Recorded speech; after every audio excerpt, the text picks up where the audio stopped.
क्या नाम है बहन जी आपका? ज्योति दासी। बहन जी आप कहाँ से आए हैं? गोरखपुर यूपी से। बहन जी संत रामपाल जी महाराज से नाम दीक्षा आपने कब ली? 20 सितंबर 2013 को मालिक की शरण में हम आए, संत रामपाल जी महाराज की शरण में हम आए। संत रामपाल जी महाराज से नाम दीक्षा लेने से पहले क्या आप कोई भक्ति साधना करते थे? जी हाँ, करते थे। जो हिंदू धर्म में चलते आ रहे हैं, सभी देवी देवताओं के भक्ति करना, व्रत रहना, ये सब हम करते थे। 9 दिन का व्रत रहना, दुर्गा जी का नवरात्र, ये सारी भक्ति हम करते थे। बहन जी आप जो नवरात्रों के व्रत करते थे उनसे आपको क्या लाभ हुए? सर लाभ तो कुछ नहीं हुए, बस करते थे ऐसे जैसे हमारे पूर्वज करते आ रहे थे, बस ऐसे ही करते थे। लाभ तो कुछ ऐसा विशेष हुआ नहीं हमारे हमारे हम 4 भाई भाई बहन थे। और मेरे छोटा भाई था और उसका ऐसे 14 साल का था। 2 दिन उसको फीवर हुए, उसको हॉस्पिटल में एडमिट कराया और उसकी हालत और ख़राब होती चली गई, तो उसको बड़े हॉस्पिटल में ले गए, सिटी में ले गए गोरखपुर में। तो वहाँ एडमिट कराया, 2 दिन वो एडमिट रहा, वो बचा नहीं, वो ख़त्म हो गया। उसको घर पे लेकर आए, मेरी बड़ी बहन थी, उनको उन्होंने उनको देखा, उनकी दिमाग की नस फट गई और वो भी 3 दिन एडमिट रही, वो भी नहीं बची। 1 हफ्ते में हमारे दोनों भाई बहन चले गए। फिर हमारी बिल्कुल आस्था हट चुकी थी इन देवी देवताओं से। फिर 1 साल हम हमारे मम्मी पापा नहीं मान रहे थे, वो लोगों के कहने पे कई सारे बाबाओं के पास गए। और रात रात दिन हम रात रात भर हम लोग बैठे रहते थे ठंडियों में, ऐसे उनके सामने हाथ जोड़ के। और वो पता नहीं क्या क्या करके, और वो ऐसे भभूत वगैरह देते थे, घर में बांध लो, ये कर लो, आपके बच्चे बच जाएंगे। ऐसा हुआ कुछ नहीं, उससे हमारी संतुष्टि नहीं हुई, बस ऐसे ही करते आ रहे थे।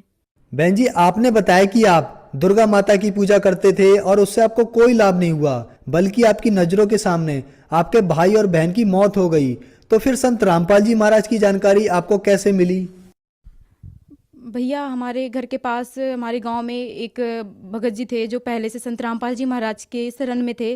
तो उनको संत रामपाल जी महाराज की प्रेरणा हुई, तो वो आए हमारे पापा से बोले कि आप लोग बहुत दुखी हो, आप क्यों नहीं हमारे गुरु हैं संत रामपाल जी महाराज, उनके मतलब ज्ञान सुनो और उनसे दीक्षा लो, आपको सुख होने लगेंगे।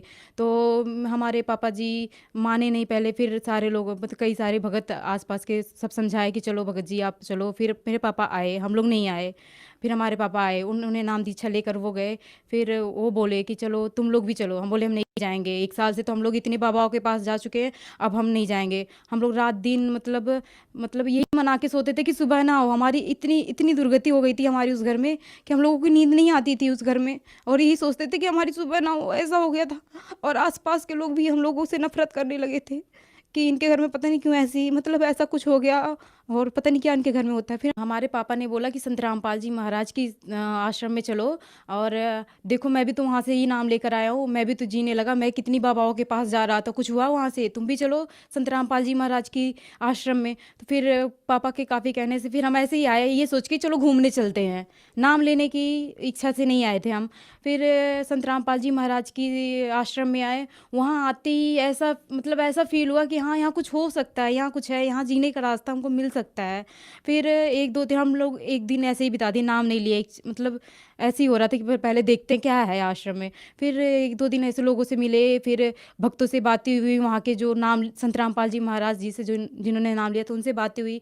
फिर हाँ लगा कि हाँ यहाँ कुछ हो सकता है, ये भगवान है, यहाँ है, धरती पे भगवान है। फिर हम लोग दूसरे दिन वहाँ पे नाम दीक्षा ली। परमात्मा संत रामपाल जी महाराज की इतनी रजा हुई कि अब हम लोग जीना सीख गए हैं और हम लोग अच्छे से भक्ति कर रहे हैं। आपने बताया कि पहले आप बहुत सारे बाबाओं के चक्कर में पड़ चुके थे और आपका जीना भी मुश्किल हो गया था।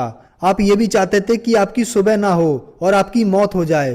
तो क्या संत रामपाल जी की शरण में आने के बाद आपको कोई लाभ प्राप्त हुए? भैया पहला तो लाभ यही है कि संत रामपाल जी महाराज की शरण में आने से हम लोगों की ज़िंदगी मिल गई। मतलब 4 हम लोग बचे हैं, 2 भाई, एक भाई है मेरा बड़ा और मैं मम्मी पापा, 4 लोगों की ज़िंदगी बच गई जो कि हम लोग जीना नहीं चाह रहे थे। सबसे बड़ा लाभ तो ये है। दूसरा लाभ ये है कि मेरी शादी हुई, मेरे हस्बैंड हैं और मेरी शादी हुई, मैं प्रेग्नेंट हो गई। और 9 महीने मुझे बहुत उल्टियाँ लगी, बहुत उल्टियाँ। और जब मैं हॉस्पिटल में जाती थी डॉक्टर ये बोलते थे बच्चा बहुत वीक है, बच्चा बहुत वीक है, और तू ये खाया कर वो खाया कर, और नॉन वेज वगैरह। तो हम नॉन वेज हम ये सब नहीं खाते हैं।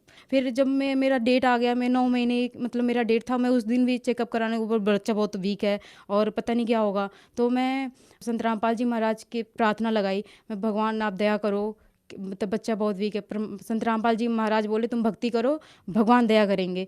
और मतलब मैं बच्चा हुआ और 8-9 बच्चे हुए उस टाइम, लेकिन सबसे ज़्यादा वेट का मेरा ही बच्चा था, 3 किलो का मेरा बच्चा हुआ और हमसे मोटी-मोटी हेल्दी वहाँ पे लेडीज़ें थीं, किसी का बच्चा 3 किलो का हुआ ही नहीं, 2 मतलब 2-3 किलो के अंदर ही रह गए और मेरा ही बच्चा 3 किलो का हुआ। अब मैं देख के खुद हैरान रह गई कि मेरे मेरे पेट से निकला ही मेरा बच्चा है। मैं सोच रही थी मतलब ऐसा होगा, लोग हँसे ना, लेकिन मालिक की संत रामपाल जी महाराज की इतनी दया हुई कि बस भगत जी 5 महीने की बच्ची हो गई है, बहुत अच्छी है और हर कोई उसको देख के कहता है कि 5 महीने की है, ये तो लगती नहीं है, ऐसा है। संत रामपाल जी महाराज की इतनी रजा हुई। एक और लाभ हुआ भैया, हाँ मेरी शादी की मतलब मेरे घर वालों की थोड़ी टेंशन रहती थी कि हाँ मतलब इसकी शादी कैसे होगी, बहुत दहेज देना होगा ये वो। फिर हमारी मम्मी की तबीयत ख़राब थी, हम थोड़ा सिटी में गए, उनको हॉस्पिटल मतलब गए थे उनको दिखाने। फिर हमारे घर में चोरी हो गई थी। मेरे पापा जी सोचे कि इसकी रमैनी कैसे हुई। फिर मतलब मतलब हमारे भगत बताने लगे कि हाँ इसमें भी मतलब लड़का है, उसको देख लो। फिर मतलब लड़के को देखे, हमारे जो मतलब हस्बैंड है वो भी संत रामपाल जी महाराज के शिष्य हैं और संत रामपाल जी महाराज की दया से हमारी शादी हुई और उन्होंने 1 रुपया भी दहेज नहीं लिया। मात्र 2 कपड़े में मैं आई और हमारी शादी हो गई और हम बहुत खुशहाल ज़िंदगी जी रहे हैं संत रामपाल जी महाराज की दया से। बहन जी, आपने बताया कि संत रामपाल जी महाराज से नाम दीक्षा लेने के बाद आपका विवाह बिना दहेज के हुआ। आज भी इस देश में दहेज के कारण बहुत सी बहन बेटियां जलाई जाती हैं, प्रताड़ित की जाती हैं, तो आप उन्हें क्या संदेश देना चाहेंगी? कई परिवार में 5-5, 6-6 बेटियां हैं, उनके माँ बाप को बहुत टेंशन लगी रहती है इनकी। मतलब कितने लोग ऐसे हैं जो बेटी पैदा नहीं करना चाहते हैं कि हाँ मेरे घर लड़की होगी, अभी इसकी शादी कैसे होगी। बेटी होते ही उसकी शादी की परवाह होने लगती है लोगों को। और ऐसा हमारे संत रामपाल जी महाराज के आश्रम में इतना अच्छा ज्ञान है कि यहाँ तो बेटियां लोग खुशी खुशी पैदा करते हैं, हालांकि बेटे के लिए नहीं सोचते कि हाँ बेटा हो, मतलब बेटियों की होने पे इतनी खुशी मनाते हैं। हमारे आश्रम में संत रामपाल जी महाराज का ज्ञान इतना अच्छा है कि हमारे आश्रम में मात्र 17 मिनट में ना बैंड बाजा, ना कोई पैसे का खर्च। लड़की वालों को तो बिल्कुल सोचना ही नहीं है, आज सोचे तो आज शादी कर लें, कल सोचे कल शादी कर लें। इतनी अच्छी यहाँ शादियाँ होती है, 17 मिनट में मात्र शादियाँ होती है। और ऐसा कुछ नहीं है, यहाँ के जो हमारे मतलब हस्बैंड है या किसी की भी शादी होती है, जो भगत भाई है, कभी भी इसके बारे में सोच भी नहीं सकते कि उसको ऐसा मतलब उसको सताया जाए शादी के लिए। अगर 2 कपड़े में आई है तो उसको पूरी हर सुविधा दी जाती है शादी के बाद। और हमारी यही प्रार्थना है उन बहनों से, उनके माँ बाप से कि संत रामपाल जी महाराज की शरण में आए, उनसे नाम दीक्षा लें और अपना जीवन कल्याण करें और मोक्ष प्राप्त करें। आपने बताया कि संत रामपाल जी महाराज से नाम दीक्षा 2013 में ली और सन 2014 में बरवाला की घटना हुई, जिसमें मीडिया में ये दिखाया गया कि लेडीज बाथरूम में कैमरे लगे हुए थे और आप 2013 से संत रामपाल जी के आश्रम में जाते थे। तो इन सब बातों के पीछे क्या सच्चाई है? भैया ये सब बहुत झूठ है, मीडिया बिल्कुल झूठी खबर दिखा रही है। हम तो वहाँ जाते थे, हमको पता है वहाँ क्या होता था। ऐसा कुछ नहीं है, लेडीज टॉयलेट के अंदर कैमरा नहीं लगा था, बाहर लगा था। वहाँ हम जैसे मतलब लोग जाते हैं, जरूरी नहीं हर कोई नाम ही ले रहा हो, जगत की लोग जाते हैं और वहाँ बस चोरी और ये सब की वजह से ऐसे ही कैमरा लगा था, निगरानी। अंदर नहीं लगा था कैमरा। हम क्या पागल है, वहाँ पढ़े लिखे जा रहे हैं और वहाँ कैमरे लगेंगे? हमको दिखाई नहीं दे रहा था वहाँ कैमरे लगे हैं।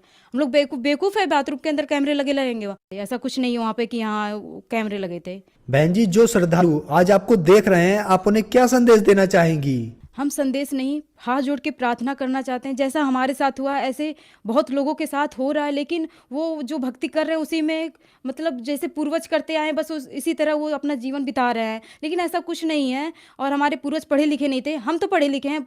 भगवान ने आज हम लोग को पढ़ाया लिखाया, ये तो पहले नहीं था पढ़ाई लिखाई। आज क्यों आया है पढ़ाई लिखाई? हम लोग को नॉलेज क्यों दी जा रही है कि ये मानुष जन्म दुर्लभ है, जो मिले ना बारंबार। तरवर से पत्ता टूट गिरे वो बहुर न लगता डार। हमको मनुष्य जन्म, ये तो जो हम लोग परिवार पाल रहे हैं, ये तो पशु पक्षी भी ये परिवार पाल रहे हैं, लेकिन हमको मनुष्य जन्म मिला है भक्ति करने के लिए। हमको मनुष्य जन्म मिला था जो कि हम लोग वो कर नहीं रहे हैं। और हम प्रार्थना करना चाहते हैं अपने रिश्तेदार से, आस पास के पड़ोसियों से कि संत रामपाल जी महाराज के शरण में आए, उनका ज्ञान समझे और भक्ति करें और मोक्ष प्राप्त करें। संत रामपाल जी महाराज की शरण में कैसे आ सकते हैं? कई चैनलों पे संत रामपाल जी महाराज का सत्संग आता है। उस सत्संग के नीचे एक पीली पट्टी चलती है, उस पे नंबर दिया जाता है। उस नंबर पे फ़ोन करके आसपास के नामदान केंद्रों पे संपर्क करके वहाँ पे जाके नाम दीक्षा ली जा सकती है। धन्यवाद जी। सत साहेब जी।